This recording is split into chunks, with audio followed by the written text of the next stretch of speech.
পীর ধরা জায়েজ কিনা, কোরআনের কোথাও পীরের কথা উল্লেখ আছে কিনা, সুন্দর প্রশ্ন করেছেন।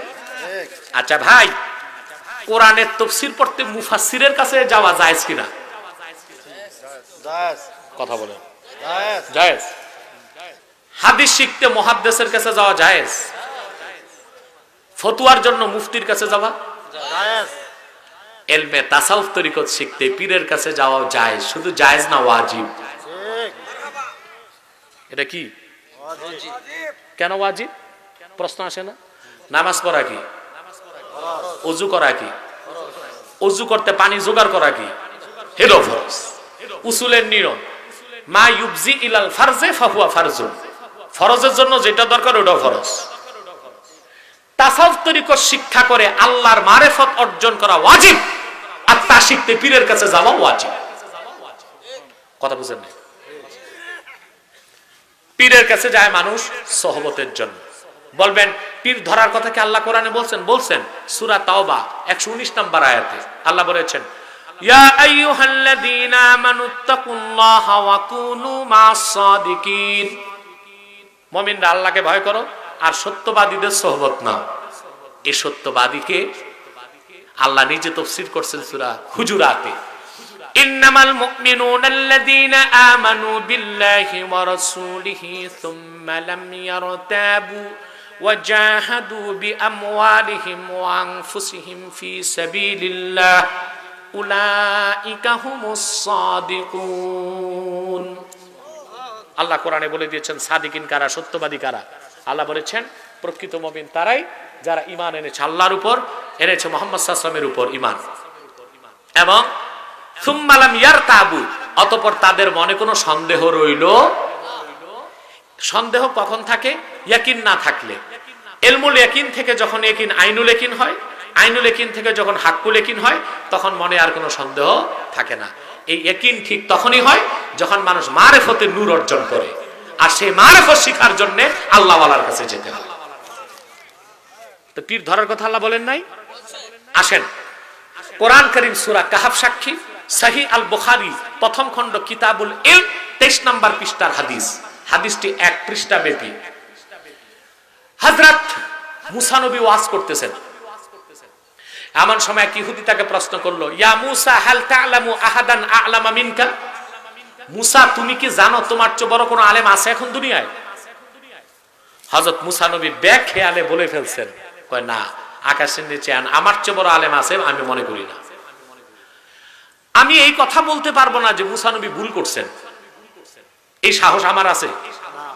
কথা বলেন। নবীগণ, আমার আপনার শানে বেয়াদবিটা বেয়াদবি, নবীগণের শানে বেয়াদবিটা কুফরি। কথা বলেন। ওটা কি কুফরি? আমি এটা বলবো না মুসা নবী ভুল করছেন, আমি বলবো মুসা নবীর কথাটা আল্লাহ পছন্দ করেন নাই। ফাআওহাল্লাহু ইলা মুসা বাল আবদুনা খাদির। সাথে সাথে আল্লাহ ওহী নাজিল করে বলেন, মুসা, তোর চেয়ে বেশি ইলম আছে আমার এক বান্দা, তার নাম খাদির, যাকে আপনারা কোন খিজির। ওনার আসল নাম কি? খাদির। শুদ্ধ উচ্চারণ কি? আমরা বলি। তারপর কি হইল? মুসা নবী আল্লাহকে বলেন, আল্লাহ, তাহলে আমারে খাজিরের কাছে যাইতে দাও, খিদিরের কাছে। আমার যে ইলম নাই তার কাছে আছে, ওটা আমি শিখবো। সুবহানাল্লাহ। আল্লাহ বলেন, যাও মাজমাউল বাহরাইন, 2 সমুদ্রের মিলন স্থানে পাইবা। গেছেন, সেখানে যে খাদিরকে পাইছেন। মুসা নবী প্রথমে অনুমতি চাইছেন, হাল আত্তাবিউকা আলা আন তুআল্লিমানি মিম্মা উল্লিমতা রুশদা। মুসা, খাদির, আল্লাহ তোমার যে বিশেষ ইলম দিয়েছে ওটা শিখার জন্য আমি মুসা কি তোমার ইত্তেবা করতে পারি? কোথায় মুসা বনি ইসরাইলের নবী, আর কোথায় খাদির? কেউ বলছেন নবী, কেউ বলছেন ওলি। তিনি যে অনুমতি চাইলেন খাদিরের কাছে, আমি আপনার থেকে বিশেষ ইলমটা শিখতে কি আপনার অনুসরণ করতে পারি? আশ্চর্য হবেন, সূরা কাহাফ সাক্ষী, মুসা নবী নাকচ করে দিয়েছেন, খাদির নাকচ করে দিয়েছেন। নাকচ করে কি বললেন? ইন্নাকা লান তাসতাতিআ মাইয়া সাবরা। তুমি আমার সোহবত ধৈর্যের সাথে ধরতে পারবে না। ঘটনা বললে রাত চলে যাবে। পরিশেষে মুসা নবী বললেন ঠিক আছে, দেখেন না চেষ্টা করে দেখি। সুবহানাল্লাহ। তরিকত মারেফত পুরাটাই আদব। কেমন আদব? মুসা নবী এত বড় নবী, হযরত খাদিরের কাছে অনুমতি চাইলেন। কথা বলেন ঠিক যে আমি কি আপনার অনুসরণ করতে পারি? সুবহানাল্লাহ। তরিকত তাসাউফ পুরাটাই আদব। এটা কি? যার আদব নাই ও পীরি মুরিদি বুঝবে কি? ঠিক এটা বুঝতেও তো আদব লাগবে। কি লাগবে? আদব লাগবে পরিশেষে মুসা খাদির বলেন ঠিক আছে চলো। তারপর ঘটনা আমি খুব দ্রুত বলতেছি, রাত হয়ে গেছে তো, আর আমিও ক্লান্ত হয়ে গেছি। শোনেন ভাই, তারপর মুসা নবী খাদিরের অনুসরণ করছেন, বুঝেন না? এক জায়গায় যাওয়ার পর নৌকা পার হবেন। নৌকাওয়ালারা এই দুই বুজুর্গ পেয়ে, বুখারীতে আসছে বিগায়ের নৌল আর বিগায়ের উজরাত, বিনা পয়সায় দুই বুজুর্গের নৌকা পার করে দিচ্ছেন। ওপার যেই হযরত খাদির তরবারির বাট দিয়ে নৌকার তলা ছিদ্র করে দিছে। মুসা কয় খাদির এটা কি করলা? ফিরি পার করছে, এটার বকশিশ দিলা তলা সাদা করে? সাথে সাথে খাদির বললেন আলাম আকুল লাকা ইন্নাকা লান তাসতাতি আমা ইয়া সাবরা, আমি আগে বলি নাই তুমি ধৈর্য ধরতে পারবা না? হযরত মুসা কয় লা তুআখিজনি বিমা নাসিতু, যেটা ভুল করছি এটা বাদ দাও, ধইরো না, সামনে বাদ। গেছে সামনে মাঠে, বাচ্চারা খেলতেছে। হযরত খাদির সবচেয়ে সুন্দর বাচ্চারে ধরে কল্লা ফেলে দিচ্ছে। মুসা নবীকে এটা কি করলা? তুমি একটা নিষ্পাপ বাচ্চা কাটলা, মেরে ফেললা। খাদিরকে আমি বলছি কিন্তু তুমি ধৈর্য ধরতে পারবে না। মুসা কয় ঠিক আছে সামনে চলো, এরপর যদি আরেকটা প্রশ্ন করি তোমার কাছে, ফালা তুসাহিবনি, তাহলে আমারে তুমি সোহবত দিও না। এই শব্দটাই কোরআনে আছে, ফালা তুসাহিবনি, আমাকে সোহবত। তাহলে আল্লাহ ওয়ালাদের সোহবত আছে না নাই? আছে কথা বলে না। আছে পীরি মুরিদির মূল কি? সোহবত। মূল কি? কয় ঠিক আছে। এবার গেছেন তার এক মহল্লায়, মিশর এলাকায়। ক্ষুধা লাগছে দুইজনের। বাড়ি বাড়ি যে ভাই সব একটু কিছু আসেনি খাওয়া দাওয়া। ওই এলাকার লোক ছিল জন্মের কিপটা, কিছু তো দেয় নাই, দুর্ব্যবহার করে বের করে দিচ্ছে। বের হয়ে হযরত খাদির মুসাকে কয় ভাই আসেন, ওয়ালটা ভাঙ্গা, আমরা দুইজন মিলে ওয়ালটা উঠাই দিই। ওয়াল উঠানো শেষ। মুসা নবী কয় খাদির তোমার কাজ কারবার বুঝলাম না, ফিরি নৌকা পার হয়ে তলা ছিদ্র করছো, নিষ্পাপ বাচ্চাটা হত্যা করছো, আর ওরা আমাদের খাবার দাবার দেয় না, এই ফিরি ফিরি ওয়াল বানাইতে কেন আছে?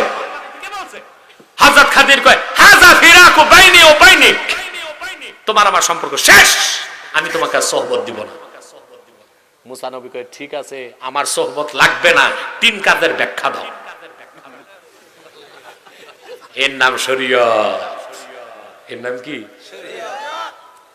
তিন কাজের ব্যাখ্যা দাও।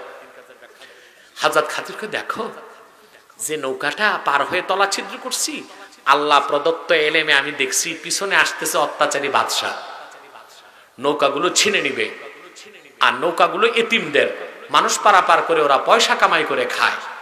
তলাটা ছিদ্র করলাম, খুদযুক্ত জিনিস রাজা বাদশারা নেয় না, সে চলে গেলে পরে তারা নৌকাটা ঠিক করে নিবে। কাজটা ভালো হয়েছে। মুসা নবী কি কয়? বাচ্চাটা মারলা কেন? হ্যাঁ, কাজটা ভালো হয়েছে, তো বাচ্চাটা মারছো কেন? দেখো এই বাচ্চাটার বাপ মা বড় নেককার, আল্লাহ প্রদত্ত এলমে আমি দেখেছি সে বড় হই নাফরমান হবে, কুফরি করবে, আর কুফরিটা তার বাপ মায়ের উপর চাপাই দিবে। আমি নাবালেগ থাকতে তারা কতল করলাম, সেও বেহেশতে যাবে, বাপ মাও বেঁচে যাবে। এটাও ভালো হয়েছে। তো ওয়ালটা বানাইছো কেন? ওরা না খাবার দাবার দেয়। হযরত মুসা খাদির বললেন দেখো,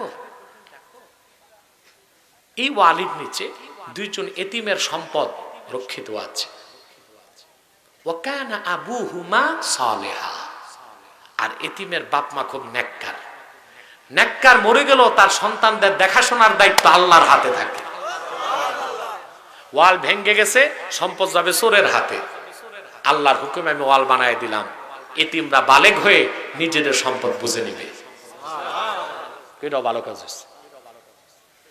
আল্লামা বদরুদ্দিন আইনি বুখারী শরাতে লিখেন, মুসা নবীর কাছে ছিল ইলমে শরীয়ত, খাদিরের কাছে ছিল ইলমে মারিফাত। এবার চিন্তা করেন মুসলমান, যেই মুসা নবী তুর পাহাড়ে আল্লাহর সঙ্গে 40 দিন কথা বললেন, তাওরাত কিতাব পেলেন, ইলমে মারিফাত আল্লাহ তাকে সরাসরি দিতে পারতেন, দেন নাই। তা শিখার জন্য আল্লাহ পাক হযরত খাদিরের সোহবতে পাঠালেন। তাহলে বোঝা যায় সোহবত ছাড়া মারিফত শেখা যায় না, সেজন্যই পীর ধরতে হয়। নাকি ঠিক কথা বুঝতে পারছেন? পূর্বের নবীদের আল্লাহ পরিপূর্ণ দিন দিতেন না। আমার নূর নবী মুহাম্মদ সাল্লাল্লাহু আলাইহি ওয়াসাল্লামকে আল্লাহ তাআলা 1500 বছর আগে পরিপূর্ণ দিন ইসলাম দিয়েছেন। সেখানে শরীয়ত আছে, তরিকত আছে, হাকিকত আছে, মারিফত আছে, চারটা ইলম কোরআন হাদিসে আছে। কেউ শরীয়তের খেদমত করে, কেউ তরিকতের খেদমত করে, ঠিক কিনা বলেন? ঠিক অতএব পীর ধরার কথা আছে। তবে মনে রাখবেন, সব পীরের কাছে যাবেন না, সহি আকীদার পীরের কাছে যাবেন। ভণ্ড পীরদের কাছে যাবেন না। ভণ্ড পীর ধরা ফরজ, চোর ধরা যেরকম ফরজ। ঠিক বুঝেন নাই কথাটা? ভণ্ড পীর ধরা ফরজ, চোর ধরা যেই রকম ফরজ। চোর ধরে আপনারা কি করেন? থেরাপি। ভণ্ড পীর ধরেও দিবেন থেরাপি। আল্লাহ কবুল করুক, মঞ্জুর করুক।